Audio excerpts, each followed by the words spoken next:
The first transfer we're going to demonstrate is a dependent lateral transfer from a stretcher to a bed. We're assuming the patient cannot assist with this transfer. And so what we're going to do is we're going to want to maximize our safety and reduce the pressure on our backs by first keeping the bed that we're working with and moving the patient to is between our powerlifting safe zone, which is really between our hips and our shoulders. If you have people of different height, you want to find a common medium. So we're going to want to get the bed level with the bed we're going to, head a bed flat, and remove any barriers like blankets and pillows from the patient. And you're going to want to get the stretcher as close to the bed as possible.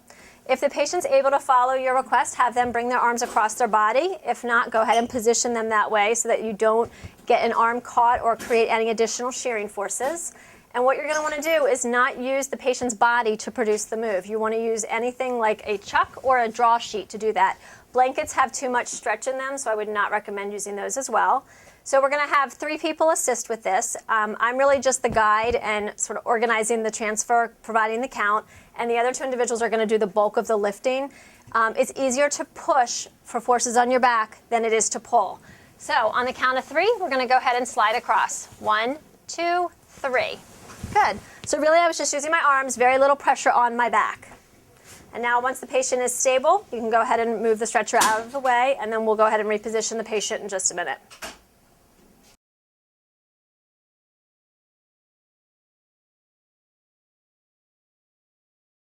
The next transfer we're going to demonstrate is how to move a patient up in bed who is dependent and not able to assist. So this position is fairly common of what you might see in a patient room.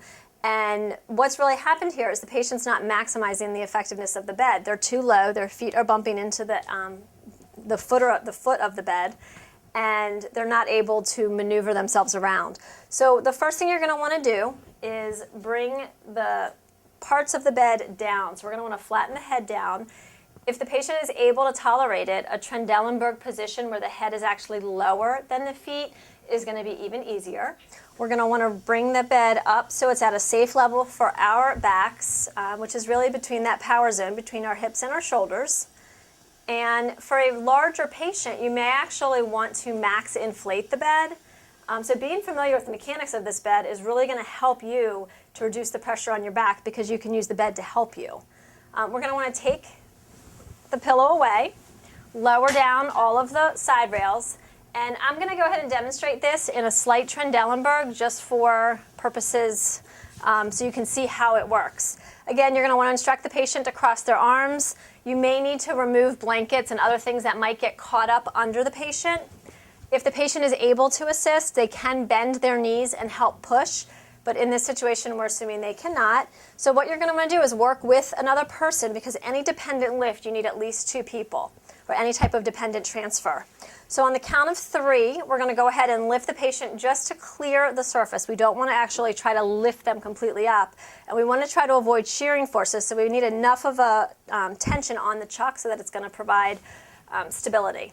So on the count of 3, we're going to go ahead and slide you up in bed. Use your legs, not your back, and you're going to want to use a rocking motion. Ready? 1, 2, 3. Good.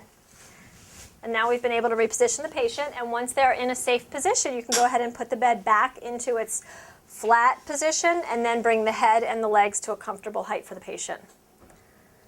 And just remember that whatever rails you put down, be sure to put back up and make sure the bed is in the lowest locked position before you leave the patient.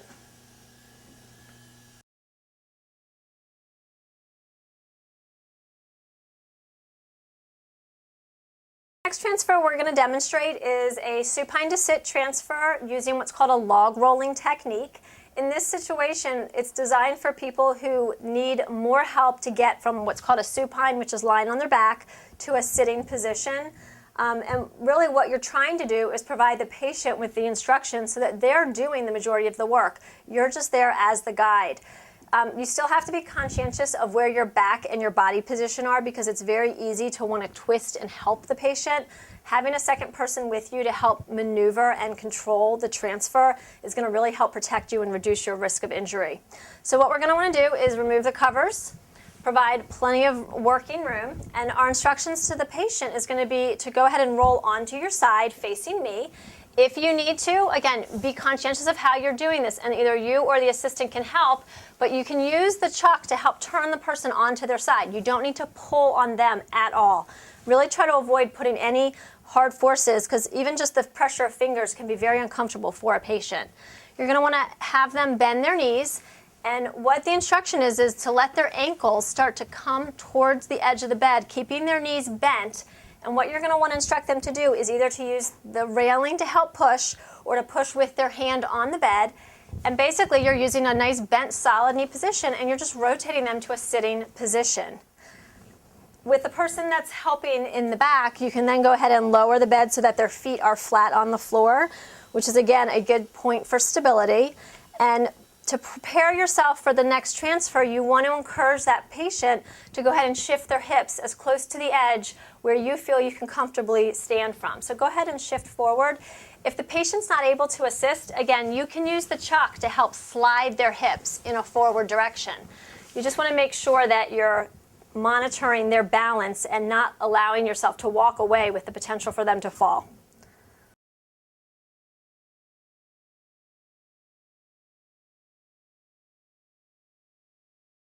The next transfer we're going to do is what's called a standing pivot transfer.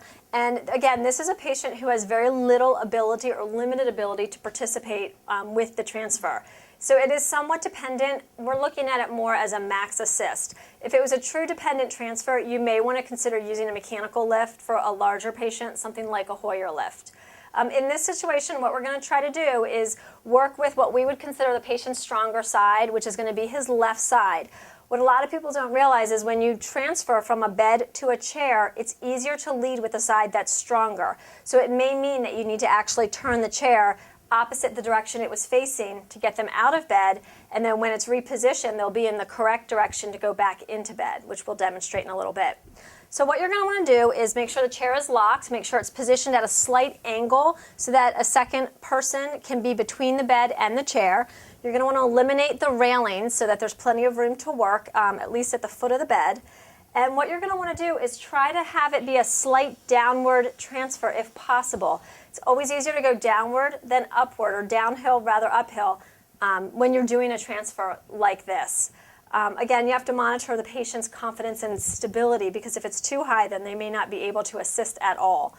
What you're going to want to do in this particular transfer is you want to get the patient as close to the edge of the bed. So again, I'm really going to minimize the stress to my back by using the mechanics of the bed and using help either from the patient or from the person that's assisting me. So what we're going to do is we're going to go ahead and stand, transfer you into this chair. If you're able to help, go ahead and reach for this armrest. If not, just go ahead and keep your arms at your side, and we'll go ahead and do the work ourselves.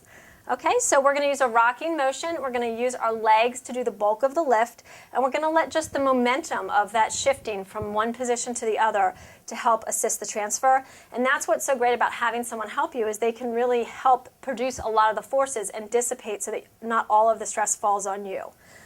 So again, the patient's head should be over the direction that they're going, because you don't want them to be having to then shift around to see, because they want to know what's happening. I'm going to go ahead and support the patient by their hips where I have some leverage. If I'm at all concerned, I can use the chalk to help initiate the lift. 1, 2, 3. Come straight up, shift, and then bend at your knees and lower slow. Good.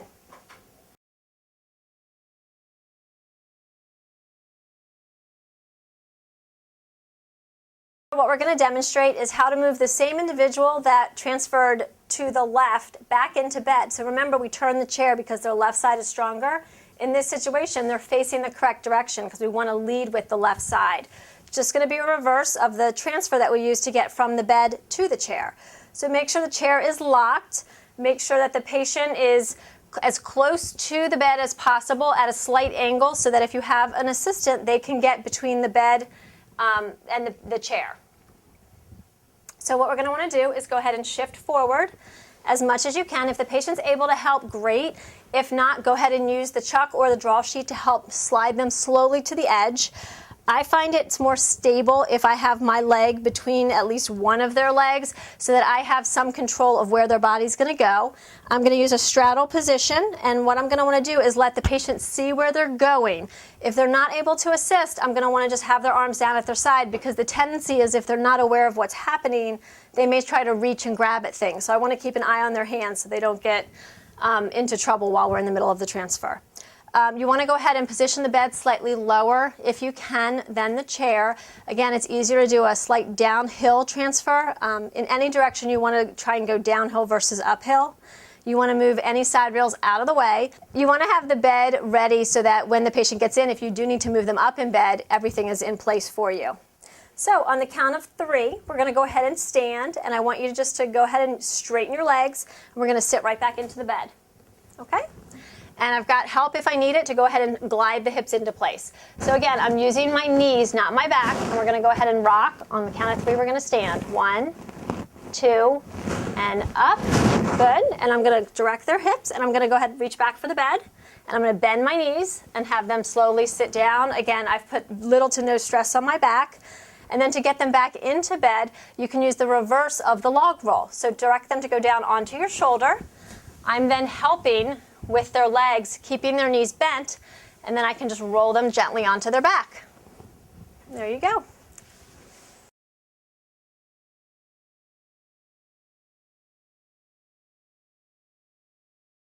The last thing I'm going to demonstrate is how to safely transfer a patient that has fallen or is found on the floor from the floor back into the bed. Once you've cleared that the patient is stable and okay to go ahead and move back, the safest way to do the transfer is with a draw sheet or a backboard. In this situation, in this scenario, we're going to go ahead and use a draw sheet. You never want to try to move the patient by lifting their limbs or pulling on any part of their body if you can help it. So what you're going to want to do is go ahead and get the draw sheet fully extended, and you may need to roll the patient onto their side, and having, again, assistance for this is going to be ideal. Go ahead and roll onto your side like that. There you go. And what you're going to do is position the draw sheet so it's directly under them. Okay? Yeah. Go ahead and roll back for me. Good. And one more time, we're going to go ahead and roll to the other side. Again, we're trying to do this with the least amount of stress to the patient because, again, they're on a hard surface, so it's not going to feel great for them. Now, once we've got them secure, we're basically going to use this like a sling. Ideally, you want 4 people to assist with this transfer, and each person is basically going to get a quadrant or a corner of the sheet. And in that situation, they can basically use their legs to help secure the patient in a sling position. So everyone's got their spot, and on the count of 3, we're going to go ahead and lift up and then slowly over to the bed. 1, 2, 3. And gently place them into the bed. There you go. That is the most ideal way to do it. I have seen situations where people try to sit them up and then pull under their arms and require the patient to use their legs. Again, the chance of another fall or more injury to the patient is pretty high that way. And in addition, it's not as stable, so always get help and don't try to do it yourself.